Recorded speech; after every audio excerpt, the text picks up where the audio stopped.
Hello everyone, हमने liquidity ratios कर लिया था। अब बारी आती है सॉल्वेंसी रेशियो की। ये नेक्स्ट 5 रेशियोज का एक सेट ऑफ रेशियोज है। तो हमने अकाउंटिंग रेशियो शुरू किया था जिसमें से 4 तरीके के रेशियोज थे, जिसमें से लिक्विडिटी रेशियो हमने कर लिया। अब बारी आती है सॉल्वेंसी रेशियो। सॉल्वेंसी रेशियो भी लिक्विडिटी रेशियो की तरह प्योर फॉर्म में ही आता है। प्योर फॉर्म मतलब 1:1 में आता है ratio. Alright, anything 1:1 becomes your solvency ratio, जिसमें 5 तरीके के रेशियोज आएंगे। पहले हम फॉर्मूला कर लेते हैं which is very very easy, फिर हम इसके कॉन्सेप्ट्स कर लेंगे कि इसको अप्लाई कैसे करते हैं। पहला रेशियो है debt to equity ratio. Now solvency ratio talks about long term, तो इसमें सब कुछ लॉन्ग टर्म रेशियोज के बारे में बात होगा। Liquidity ratio talked about short term ratios. पहला रेशियो है डेट टू इक्विटी रेशियो, जिसका फॉर्मूला है डेट अपॉन इक्विटी। ये क्वेश्चन से ही आता है। डेट इक्विटी रेशियो का फॉर्मूला आएगा डेट अपॉन इक्विटी। इसका आंसर भी 1:1 है and as per the ideology इसका आइडियल रेशियो आएगा 2:1। नेक्स्ट रेशियो है total assets to debt ratio. Formula से आप डिराइव कर सकते हो total assets upon debt. Next becomes debt to capital employed ratio. इसका भी फॉर्मूला क्वेश्चन से आएगा debt upon capital employed. Sir capital employed क्या होता है, डेट क्या होता है, इक्विटी क्या होता है, ये सब हम अभी डिस्कस करेंगे। पहले से फॉर्मूला कैसे याद करना है वो देख लो। क्वेश्चन से आता है debt to equity ratio, total assets to debt ratio, debt to capital employed ratio, proprietary ratio. Proprietor मतलब ओनर, ओनर मतलब इक्विटी, तो न्यूमरेटर में आएगा इक्विटी और डिनोमिनेटर में जाएगा टोटल एसेट्स। कि आपके टोटल एसेट्स में कितना पार्ट इक्विटी से आपने एसेट्स खरीद रखे हैं या इन्वॉल्व है, that gives you proprietary ratio. एक प्रोप्राइटरी रेशियो ही है जो 1:1 में भी आ सकता है और परसेंटेज में भी आ सकता है। अगर परसेंटेज में आएगा तो you multiplied by 100। And last one is a different one and the most important one. ये एग्जाम में आने के बहुत हाई चांसेस है, इसको हम अच्छे से प्रैक्टिस करेंगे। अभी से फॉर्मूला के लिए earning before interest and tax upon interest on long term dates. कि जितने भी लॉन्ग टर्म डेट्स है उस पे इंटरेस्ट पे करने के लिए आपके पास कितने बार आपके पास प्रॉफिट है बिफोर इंटरेस्ट एंड टैक्स, इसका आंसर टाइम्स में आता है। सो इंटरेस्ट कवरेज रेशियो का आंसर टाइम्स में आता है। बाकी चारों रेशियोज आपके प्योर फॉर्म 1:1 में आते हैं। ये आपको याद रखना पड़ेगा, because if you don't do this आपका हाफ मार्क कट ही जाएगा एग्जाम में। Alright, now let's apply something. आपको एक चीज समझना जरूरी है। For example this becomes your balance sheet. Although companies का बैलेंस शीट वर्टिकल फॉर्मेट में आता है, हम हॉरिजॉन्टल फॉर्मेट में इजीली समझ लेते हैं। Balance sheet is given to you. Balance sheet में ये होता है एसेट्स और इधर होती है लायबिलिटीज। एसेट्स में सबसे पहला आता है आपका नॉन करंट एसेट्स और दूसरे होते हैं आपके करंट एसेट्स। लायबिलिटी में इधर आता है आपका शेयर होल्डर्स फंड, इधर आती है आपकी नॉन करंट लायबिलिटी और इधर आता है आपका current liability. We know total as liability will be equal to total assets. That's basic 11th standard logic. So non-current assets plus current assets will give me total assets, which will be equal to your total liability as well. Total liability में इसको 1 बोलेंगे, इसको 2 बोलते हैं, इसको 3 बोलते हैं। Current liability आपको पता ही है, which gets converted into 12 months or operating cycle, whichever is higher.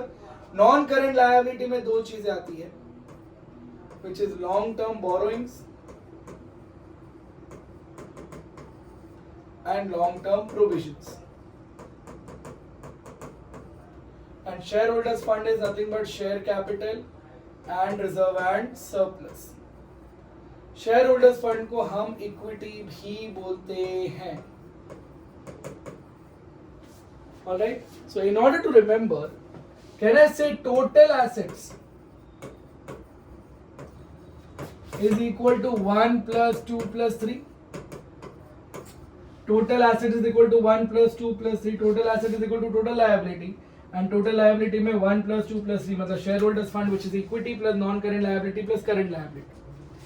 अगर मेरे को बोला जाए total debts मतलब outside liability total कितनी है, it is 1 plus 2। चाहे वो current liability हो या non-current liability हो, इन दोनों का सम बनेगा आपका total debt। सॉल्वेंसी रेशियो में जो डेट होता है वो हमेशा लॉन्ग टर्म होता है, which is just 2। Which is nothing but long term borrowing plus long term provision. तो इन दोनों का सम बन जाएगा आपका नॉन करेंट लायबिलिटी, और हमारे सिलेबस में डेट यही होता है। अगर कैपिटल एम्प्लॉयड की बात हो, कैपिटल एम्प्लॉयड मतलब बिजनेस में कितना पैसा लगा हुआ है, चाहे वो खुद का पैसा हो या बाहर वाले का पैसा हो, तो it will be equity plus non current liability which is date.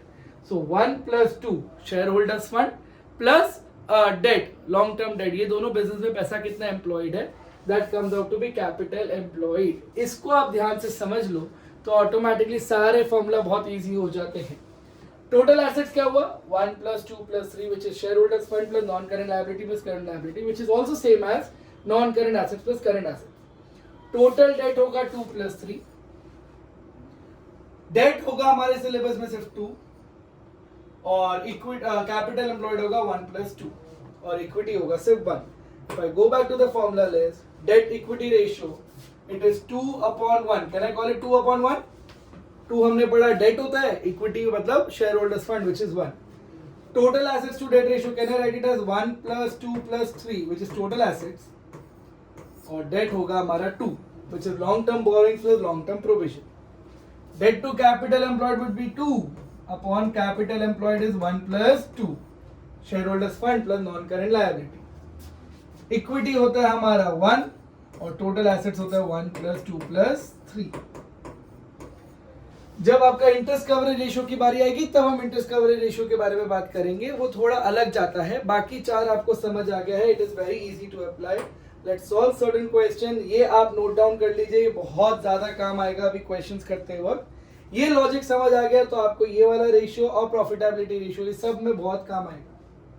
Let's do the first question। Total assets आपको दिए हुए हैं 2,60,000, टोटल डेट्स दिए हुए 180, current liabilities given as 20,000। Have to calculate debt to equity ratio. मैंने आपको पहले भी सिखाया था, जो भी आपको कैलकुलेट करना है उसका फॉर्मूला पहले ही लिख दीजिए। डेट इक्विटी रेशियो कैलकुलेट करना है आपको, डेट इक्विटी रेशियो का फॉर्मूला होता है डेट अपॉन इक्विटी। पहले मुझे डेट चाहिए, डेट मतलब 2। I have total debts which is 1 + 2, so total debts is given to you which is non-current liability plus current liability। ये आपको 1 + 2 दिया हुआ है, ये 2 + 3 दिया हुआ है आपको which is 2 + 3। This is given to you as 1,80,000। non-current liability पता नहीं है, जो हमारा डेट आएगा। current liability आपको 20,000 दी हुई है, तो इससे डेट मिल जाएगा मुझे विच इज 1,60,000। तो डेट आ गया 1,60,000। टोटल एसेट्स दिए हुए हैं विच इज टोटल एसेट्स 1 + 2 + 3। ये मैं एक ही क्वेश्चन आपको फुल फ्लेज करके दिखा रहा हूँ कि एग्जाम में कैसे अटेम्प्ट करना है, बाकी हम फास्ट मोशन में कर लेंगे। Total assets is nothing but share holders fund plus non current liability plus current liability. Total assets आपको दिए हुए 2,60,000। Share holders fund is nothing but equity, and non current liability plus current liability is total debt which is given to you as 1,80,000। इसको solve करोगे सो equity की value आएगी 2,60,000 minus 1,80,000। So equity will become 2,60,000 minus 1,80,000 which is 8,000, sorry 8 lakh, no 80,000, yeah, that you apply your equity का value आ गया आपका 80,000। if you solve this you will get 2:1 as debt equity ratio। तो जो भी चीज आपको ढूंढना है वो उस बैलेंस शीट का 1 + 2 + 3 वाला लॉजिक से सब कुछ कैलकुलेट हो सकता है। So I will revise that for you again.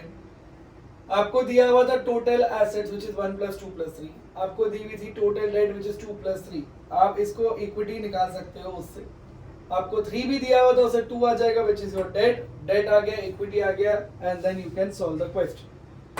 Let's do the next question. Share holders fund which is 1 given to you as 1,60,000, debt, total debt which is 2 + 3 is given to you as 3,60,000, current liability which is 3 given to you as 40,000। आपको calculate करना है total assets to debt ratio which is total assets upon date.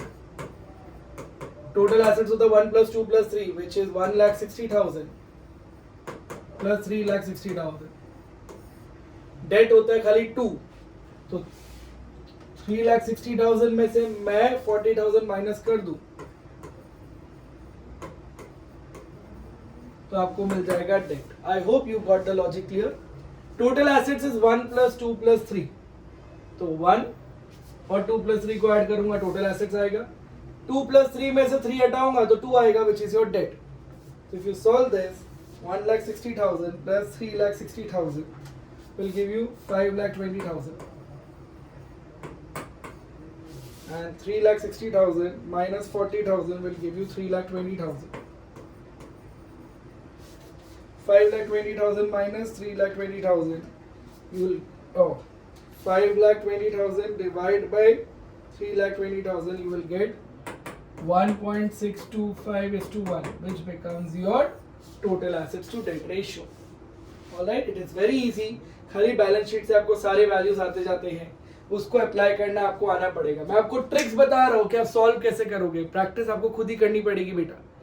All right, जो जो question में दिया उसकी values देख लो. Capital employed is 1 + 2 which is equity plus non-current liability. Shareholders fund is nothing but equity which is 1. Have to calculate debt equity ratio. Debt equity ratio का formula होता है debt upon equity. इक्विटी आपको question में directly दिया हुआ है which is 2 lakh. Date होता है 2, 1 + 2 दिया हुआ है 8 लाख. इसमें 1 को माइनस करोगे तो आपको सिर्फ 2 मिल जाएगा. Capital employed minus equity will give you debt. This comes out to be 6 lakh upon 2 lakh, which is 3:1. So that equity ratio becomes 3:1. It is very easy to calculate अगर आपको बैलेंस शीट आता हो बेटा. Next, total debt which is 2 + 3 is 60 lakh. Shareholders fund is 1. Reserve and surplus is already included in shareholders fund, तो इसका कोई भी काम नहीं है, ये कंफ्यूज करने के लिए दिया हुआ है. Share holders fund is share capital plus reserve and surplus. तो जब बड़ा हेड दिया होता तो छोटे हेड को इग्नोर करते हैं. जब पापा दिया होता तो बच्चों की बात नहीं सुनाई जाती है. वैसे ही यहाँ पे जब शेयर होल्डर्स फंड दिया होता है तो रिजर्व एंड सरप्लस को कोई इग्नोर कर देंगे. Current assets is given to you, working capital is given to you. You have to calculate total assets to debt ratio. इसका फॉर्मूला होता है total assets upon debt. Total assets आपको पता है it is 1 + 2 + 3 upon debt is 2. Alright, 1 दिया हुआ है, 2 + 3 दिया हुआ है. If you add them you will get total assets 10 lakh plus 60 lakh. अब 2 कैसे निकाला जाए? Okay, now 2 + 3 is long term date plus short term debt which is non-current liability plus current liability. तो इस इंफॉर्मेशन से मैं करंट लायबिलिटी कैलकुलेट कर लेता हूँ. सो वर्किंग कैपिटल का फॉर्मूला आपको पता है, आपने ये लिक्विडिटी रेशियो में कर रखा है which is current assets upon current liability. Working capital is given to you 5 lakh. Current assets आपको दिया हुआ है 25 लाख. इसको सॉल्व करोगे तो करंट लायबिलिटी आएगा. Current liability came out to be 20 lakh. Now I know total debt is equal to long term debt plus current liability. total debt आपके पास है 60 लाख. डेट आपको चाहिए, करंट लायबिलिटी अभी भी कैलकुलेट किया हमने 20 लाख. इससे डेट की वैल्यू आ जाएगी आपके पास 40 लाख. 2 + 3 is equal to 2 + 3. 3 आपको मिल गया है, 2 कैलकुलेट हो जाएगा which comes out to be 40 lakh. This becomes 10 lakh plus 60 lakh. total assets बन जाएंगे या 70 lakh.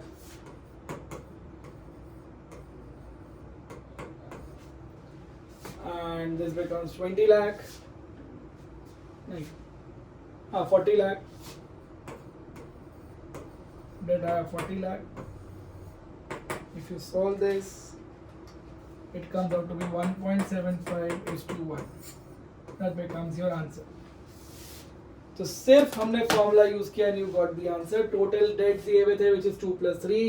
शेयर होल्डर्स फंड दिया हुआ था which is 1. टोटल एसेट्स आ जाएगा 1 + 2 + 3. इसके हेल्प से हमने करंट लायबिलिटी निकाला which comes out to be 20 lakh. 60 lakh में से 20 लाख निकाला तो 40 लाख आ गया आपका date. Let's do the next question. Question number 5. आपको कैलकुलेट करना है total assets to debt ratio वापस. इसका फॉर्मूला है हमारा total assets upon debt. Total assets होते हैं 1 + 2 + 3 और डेट होता है 2. लेट्स सी क्या क्या किया मैंने. 2 + 3 दिया हुआ है आपको total asset. Share holders fund दिया हुआ विच इज 1.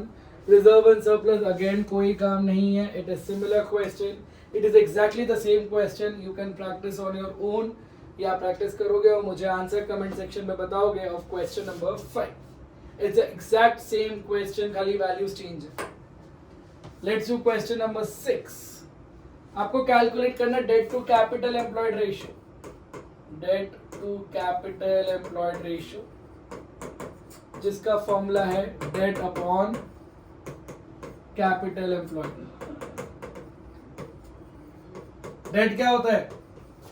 डेट इज 2 और capital employed it is 1 + 2. Let's see which values are given to you in the question. 2 + 3 दिए हुए हैं आपको. Total debt is given as 60 lakh. Current assets दिए हुए, नॉन करंट एसेट्स दिए हुए. तो current assets plus non current assets will give me total assets which is 1 + 2 + 3. और वर्किंग कैपिटल दिया हुआ है, इससे करंट लायबिलिटी आ जाएगा. Let's do the calculation below.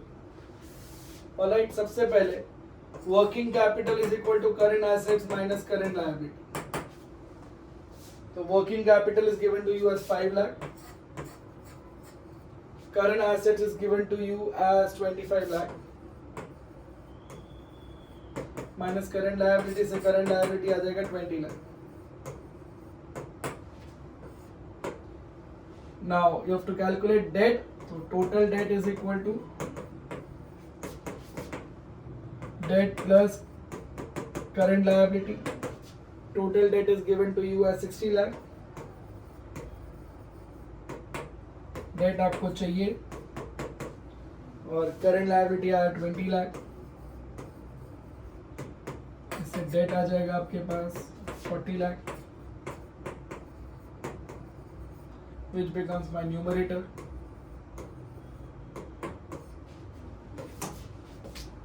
Total assets is equal to non-current assets plus current assets. Total assets आएंगे आपके पास 25 lakh plus 95 lakh.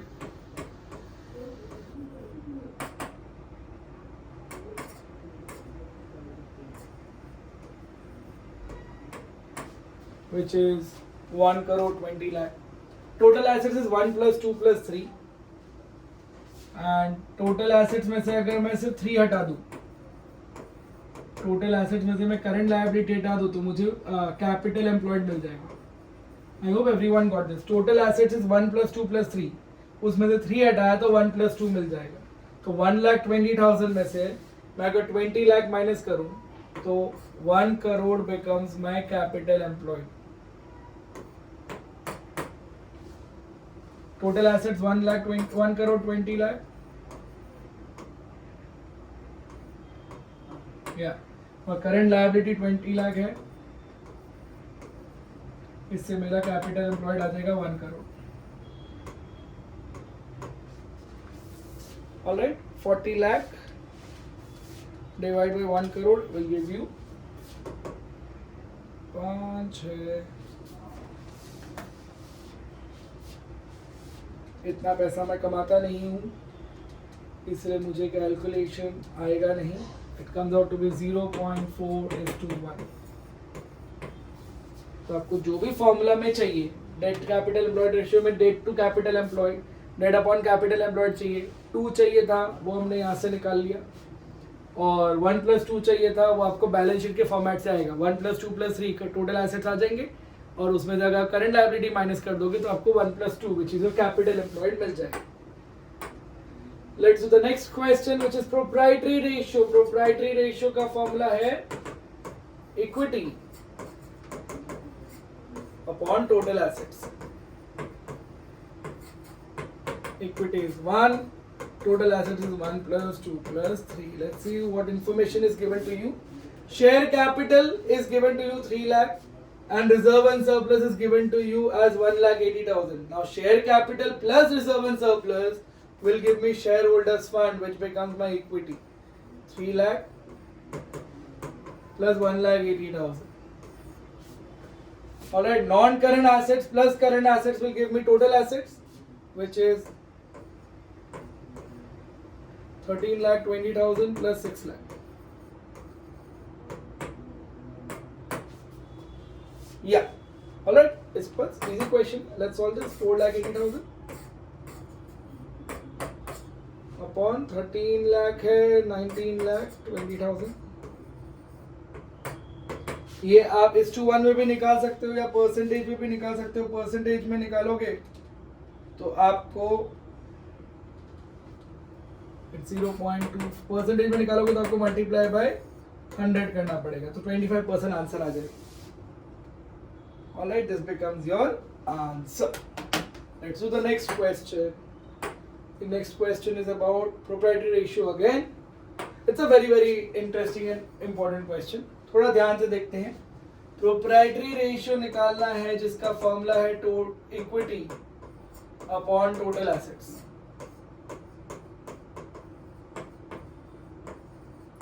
Equity is 1 and total asset is 1 plus 2 plus 3. Question में दिया हुआ है debt. Debt is nothing but 2. Equity share capital is 0.5 times of debt. So equity is 0.5 times of debt.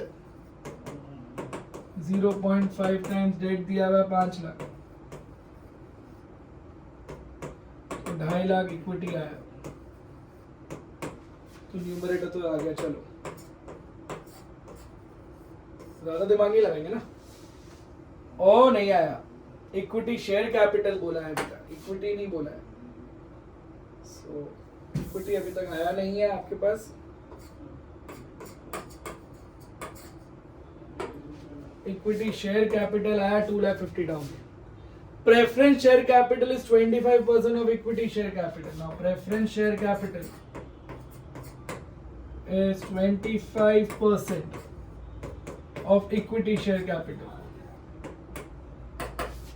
ऐसा बोला हुआ. पहले बोला हुआ equity share capital is 0.5 times of debt. Debt आपको क्वेश्चन में दिया हुआ था, उसको यूज किया तो इक्विटी शेयर कैपिटल आया. Preference share capital is 25% of equity share capital. 2,50,000 का 25% किया तो 62,500 मेरा प्रेफरेंस शेयर है. Alright, net profit before tax is given to you. So net profit before tax is 10 lakh. उसमें से टैक्स माइनस करोगे. टैक्स रेट दिया हुआ 40%. 10 लाख का 40% 4 लाख माइनस करेंगे तो 6 लाख रहेगा आपका net profit after tax. And this net profit after tax becomes a part of reserve and surplus. तो अगर आप इक्विटी कैलकुलेट करते हो so equity will be 2,50,000 plus 62,500 plus 6 lakh. Alright, equity share capital plus preference share capital plus reserve and surplus will give you total equity 2,50,000 plus 62,500 plus 6 lakh will give me 9,12,500 9,12,000. ये आएगा आपका equity. Total assets to debt ratio तो दिया हुआ ही है तो total assets to debt ratio use करते हैं. Total assets to debt ratio is 2/1. Debt आपको दिया हुआ है क्वेश्चन में 5 लाख तो इससे टोटल एसेट्स आ जाएगा. Total assets will become 10 lakh. है ना. Total assets to debt ratio is 2:1 given to you. उसको वैल्यू सब्स्टिट्यूट किया तो टोटल एसेट्स आएगा 10 lakh. If you divide it by 10 lakh you will get it as 0.9125:1. कोई भी 2 डेसिमल तक करोगे तो भी आंसर सही माना जाएगा. It's an outstanding question, covers almost all the concept. Let's revise this. Total assets to debt ratio दिया हुआ 2:1, तो total assets upon debt 2:1 दिया हुआ है. Debt आपको क्वेश्चन में दिया हुआ था 5 लाख, तो मैंने debt को सब्स्टिट्यूट किया, क्रॉस मल्टीप्लाई किया, तो you'll get total assets which becomes the denominator. Equity share capital is 0.5 times of debt, तो 0.5 times of debt मेरा equity share capital आया. Preference share capital 25% of equity share capital, तो इसका 25% मेरा preference share capital आया. Net profit before tax was 10 lakh, उसमें से tax minus किया 40%, तो 6 लाख आपका net profit आया which is reserve and surplus. इन तीनों को ऐड किया तो मेरे को total shareholders fund मिला which becomes my equity. उसको मैंने यहाँ पे substitute किया, that becomes your answer. Let's do the next question which covers interest coverage ratio. Interest coverage ratio को आपको समझना पड़ेगा. Interest coverage ratio is nothing but earning before interest and tax upon interest on long term debts. Now understand this concept very carefully. आगे जाके भी बहुत काम आएगा. Earning before interest and tax. अभी आपने जितना कमाया उसमें अभी तक इंटरेस्ट माइनस नहीं किया, टैक्स भी माइनस नहीं किया. पहले इंटरेस्ट मेरा खर्चा है तो इंटरेस्ट माइनस होगा, जो बचेगा उसको मैं बोलूंगा अर्निंग बिफोर टैक्स. इस अर्निंग बिफोर टैक्स में से मैं उसका टैक्स माइनस करूंगा तो मुझे मिलेगा अर्निंग आफ्टर टैक्स. कई बार क्वेश्चन में ये दिया होता तो मुझे रिवर्स ऑर्डर में जाना होता है, इसीलिए समझना जरूरी है. Let's understand. फॉर एग्जांपल 110 है आपका earning before interest and tax. उसमें से इंटरेस्ट का 10 रुपए माइनस करूंगा तो मुझे मिलेगा अर्निंग बिफोर टैक्स 100 रुपए. इस 100 रुपए पे टैक्स लगता है which comes for example 40%, तो 40 रुपीज मेरा टैक्स रेट हुआ and 60 will be my earning after tax. Question में 60 दिया होगा, इस पे 40% मत लगा देना. अर्निंग बिफोर टैक्स का मेरे को 40% लगाना है. तो अगर क्वेश्चन में अर्निंग बिफोर टैक्स कैलकुलेट करना है और अर्निंग आफ्टर टैक्स दिया है तो एक फॉर्मूला यूज कर सकते हो, 1 minus tax rate. EBT is equal to earning after tax upon 1 minus tax rate. Let's try this. 60 upon 1 minus tax rate was 40%, which is 0.4. 60 upon 0.6, which comes out to be 100. तो आपका earning before tax 100 आया. तो ये formula आप use कर सकते हो. उसमें इंटरेस्ट और ऐड कर दोगे तो earning before interest and tax आ जाएगा which becomes your numerator. I hope this logic is clear to you. Let's try this question. You will be able to solve it. ये तो डायरेक्ट इन्फॉर्मेशन दिया हुआ, तो उसमें ज्यादा दिमाग लगाना नहीं है. Interest coverage ratio find out करना है which is EBIT upon interest on long term date.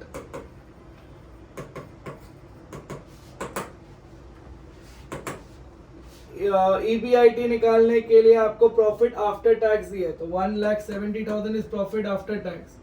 उसमें टैक्स ऐड करोगे 30,000 तो आपको EBT मिलेगा.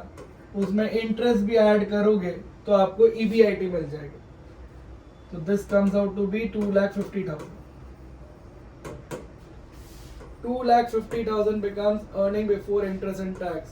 इंटरेस्ट दिया हुआ 50,000, so value becomes 5 और इंटरेस्ट कवरेज रेशियो टाइम्स में आता है, तो इसका आंसर आएगा 5 times.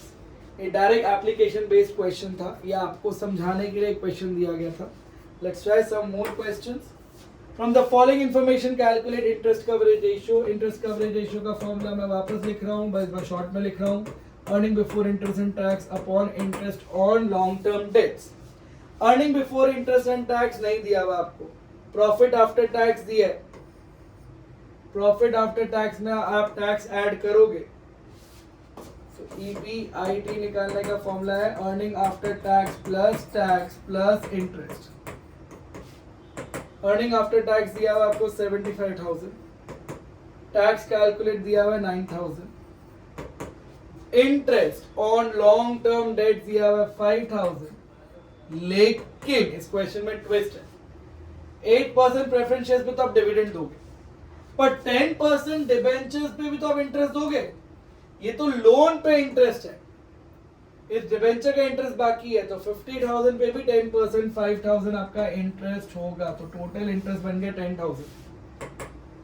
Everyone got this? This become 85, 94,000. EBIT आएगा आपका 94,000. Earning after tax plus interest. Interest आपको एक डायरेक्टली दिया हुआ था, interest on loan from bank, और डिबेंचर का भी इंटरेस्ट आपको कैलकुलेट करना पड़ेगा. This comes out to be 94,000. Interest आपने अभी भी कैलकुलेट किया, total 10,000. You get 9.4 times as the answer. Next question.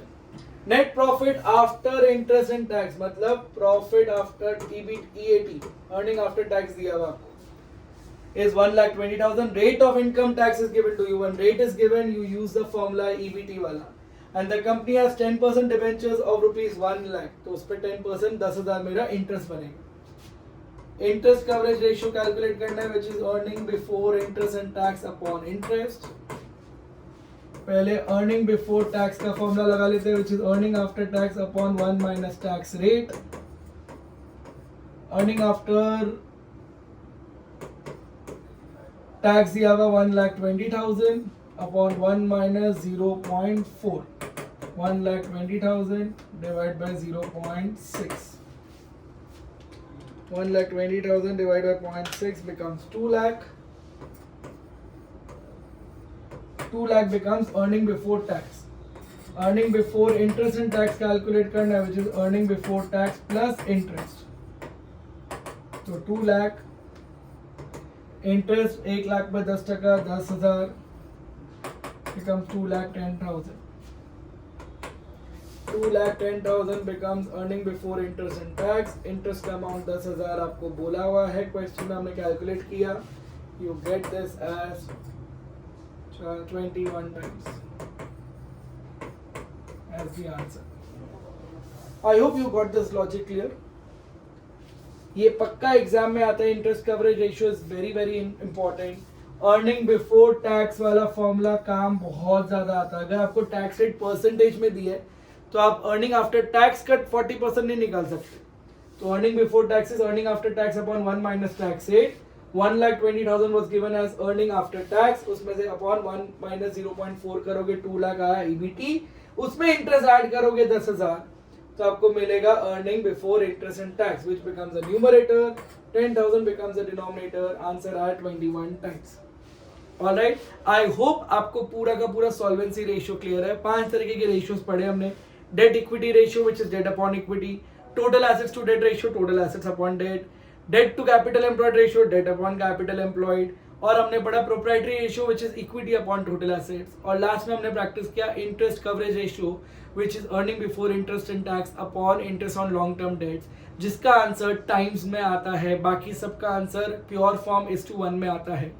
जो मैंने स्टार्टिंग में आपको बैलेंस शीट समझाया था, एक बार आप वो क्लिक कर जाओगे, वो आप आइडियोलॉजी प्रैक्टिस में ले आओगे कि हाँ ये 1 + 2 + 3 वाला लॉजिक क्या है, आपसे सारे रेशियोज इजीली सॉल्व हो जाएंगे. Alright, keep practicing. Will come up with the other variety of ratios in the next video.